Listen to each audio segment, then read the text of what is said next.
The resupply that changed everything. December 23, 1944, late morning.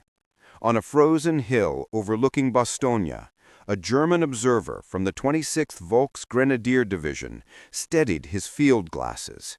What he saw defied every lesson of air power and logistics he had learned as a soldier of the Reich. The overcast skies that had shielded German forces for a week suddenly lifted, revealing a blue expanse filled with hundreds of C-47 transport aircraft.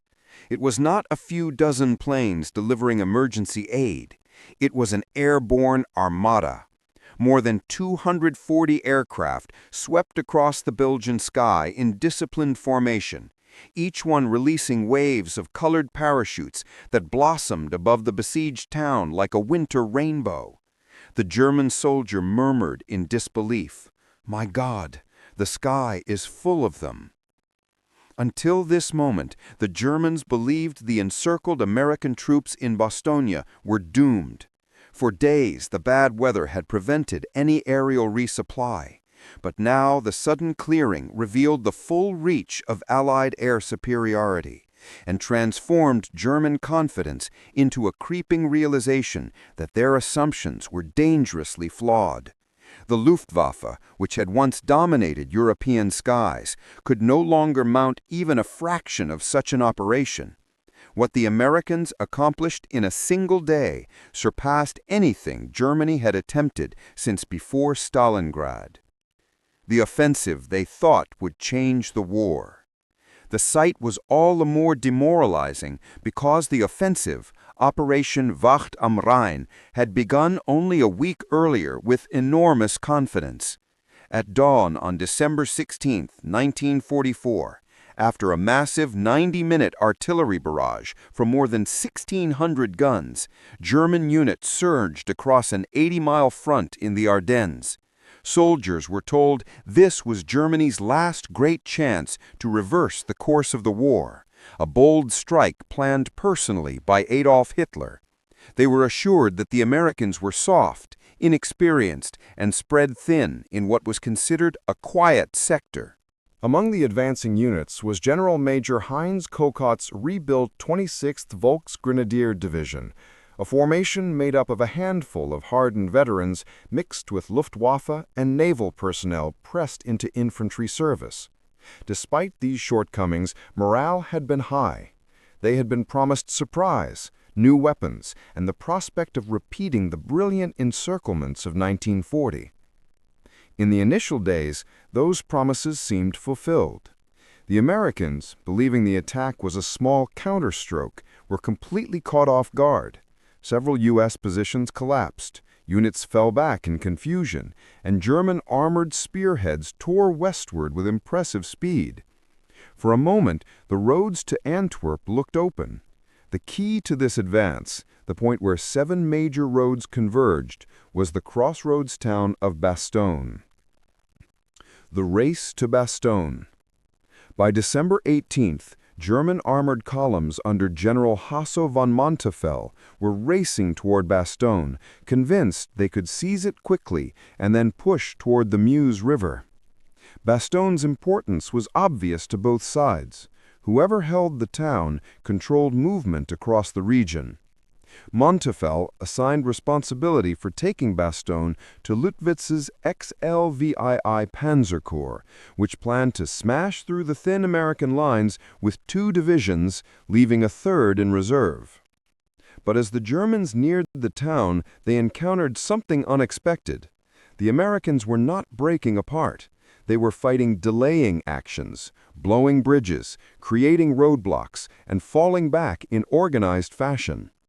Combat Command B of the U.S. 10th Armored Division held the roads long enough for the lead elements of the 101st Airborne Division to reach Bastogne only hours before German patrols appeared.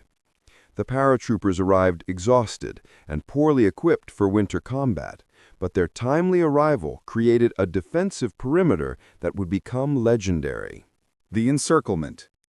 By December 21st, German forces had completed the encirclement. All 7 roads were in German hands, and nearly 22,000 American troops found themselves isolated with dwindling supplies and inadequate winter clothing.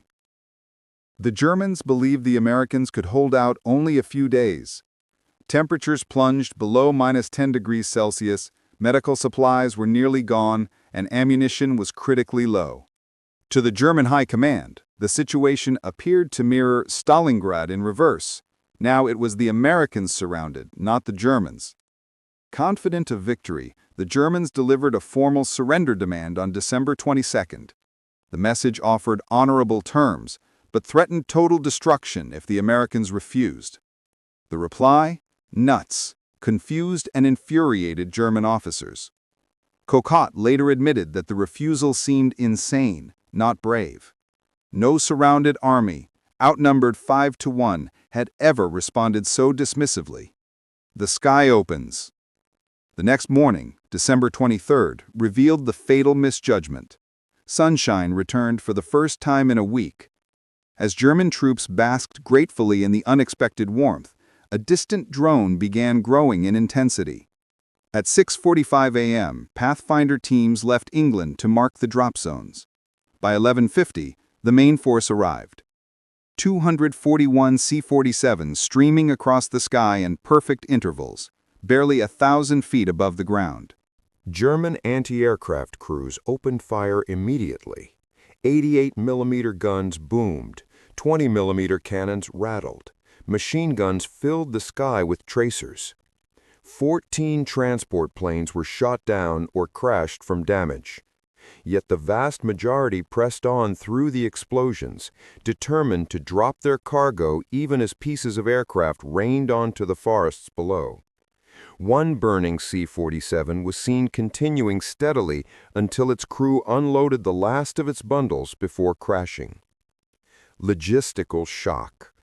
What fell from those aircraft stunned the watching Germans. Thousands of parachutes, red, blue, yellow, white, green, orange, floated downward, each color indicating a different class of supply. Ammunition, medical kits, food rations, blankets, winter clothing, communications gear, even gasoline in 5-gallon cans drifted gently to the defenders below.